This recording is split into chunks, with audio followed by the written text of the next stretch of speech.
নমস্কার বন্ধুরা, creation of Jayashree 001 চ্যানেলের পক্ষ থেকে সবাইকে জানাচ্ছি আন্তরিক অভিনন্দন ও শুভেচ্ছা।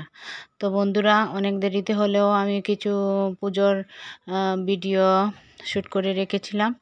তো আস্তে আস্তে সেইগুলো তোমাদের সাথে শেয়ার করছি। তো আজকে পুজো শুরু হওয়ার পূর্ব মুহূর্তে যেসব আয়োজন, সেগুলোর অনেকখানি অংশ তোমাদের কাছে তুলে ধরছি।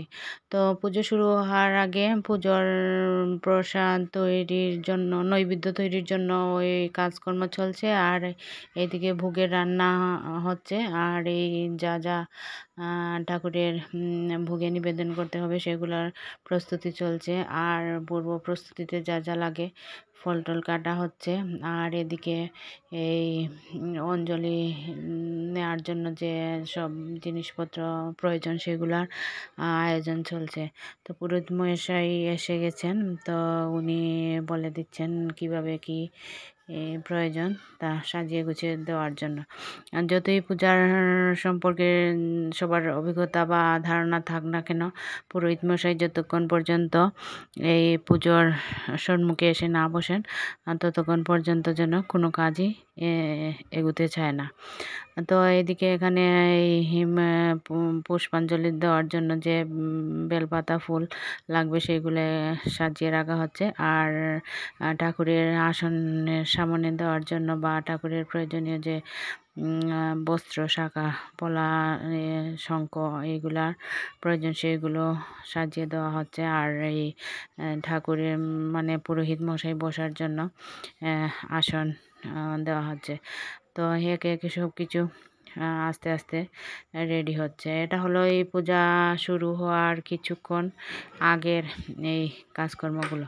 তো বন্ধুরা, আমি এই ব্লগটিতে যতটুকু শ্যুট করতে পেরেছি তা কিছু অংশ তোমাদের সামনে শেয়ার করব। আর যদি ভালো লাগে আমার এই ব্লগটি, অবশ্যই আমার চ্যানেলটাকে সাবস্ক্রাইব করে, লাইক করে, শেয়ার করে এবং কমেন্টস করো। তো বন্ধুরা, দেখতে পাচ্ছ সব আয়োজন দ্রুত গতিতে চলছে, কারণ এই যা যা প্রয়োজন তা অল্পক্ষণের মধ্যেই রেডি করে দিতে হবে। তো পুরোহিত মশাই ওনার আসনে বসে গেছেন। তো বসে উনি একে একে ওনার যা মন্ত্রপাঠ বা যা শুদ্ধিকরণ সব কিছু করে নিচ্ছেন। আর ওদিকে ওরা দুই ভাই বসে গেছেন পুজোর সংকল্প করার জন্য। পুজোর শুরুর আগে সংকল্প করতে হয়, তো এই জন্য সবাই প্রস্তুতি নিয়ে বসে পড়েছেন।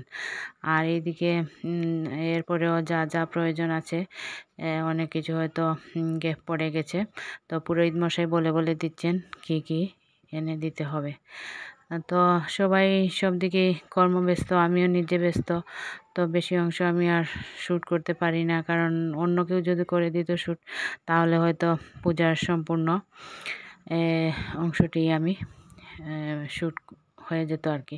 তো কি আর করব, যতটুকু বেড়েছি ততটুকুই তুলে ধরেছি। প্রত্যেক বছরই ভাবি যে এবার পূজায় সম্পূর্ণ কিছু আমি শ্যুট করে রাখবো, ক্যাপচার করব, কিন্তু শেষ মুহূর্তে আর তাড়াহুড়া বা কাজকর্মের একটা ইয়ে থাকে না, এই সময় থাকে, নির্দিষ্ট সময়ের তো নির্দিষ্ট কাজগুলা করে দিতে হবে, যখন তখন করলে তো আর হবে না। তো আমি ব্যস্ত থাকি, যার দরুন আর এই ভালোভাবে সব অংশ সুন্দরভাবে শ্যুট করে নেওয়া সম্ভব হয় না। তো বন্ধুরা, এই পুজো পুজো একটা পুজো আসছে এই যে একটা আনন্দ থাকে পুজোর আগে। তো পুজো শেষ হওয়ার পর সেই আনন্দ আর চলে যায়। তো পুজো আসার 1 মাস পূর্ব হতেই মনে হয় যেন এই তো পুজো আসছে, পুজো আসছে, পুজো আসছে। এটাই হলো সবচেয়ে বড় আনন্দ। তো ঈশ্বরের কাছে প্রার্থনা করি উনি যেন এইভাবে আমরা প্রতি বছর পুজোটা করতে পারি। আর সবাইকে যেন উনি সুস্থ রাখেন, সুন্দরভাবে রাখেন, সবাই যেন সুস্থ সবলভাবে এই পৃথিবীতে বেঁচে থাকতে পারে, সেই আশীর্বাদই ওনার মানে মায়ের কাছে আমাদের কামনা। তো তো পুরোহিত মশাই এসেছেন, ও সাথে ওনার একটা মেয়েও এসেছিল। তো ও আবার এই পাঠ করেছিল, চণ্ডী পাঠ করেছিল। তো বেশ ভালোই লাগছিল চণ্ডী পাঠ। তো মনে হয় না আমি খুব একটা অংশ এই ভিডিও করতে পেরেছি বলে, এখনও দেখি নাই, হয়তো করেছি, না হয় করিও নাই। তো এইদিকে পূজা শুরু হওয়ার ঠিক মুহূর্তে ঠাকুরমশাই বলছেন কি কি যেন সামনে নেই, এই পূজার সাজ, মায়ের সাজ যেগুলো থাকে, এই শাঁখা সিঁদুর, তারপরে আলতা স্নো, এগুলা যেগুলো আর কি প্রয়োজনের মধ্যে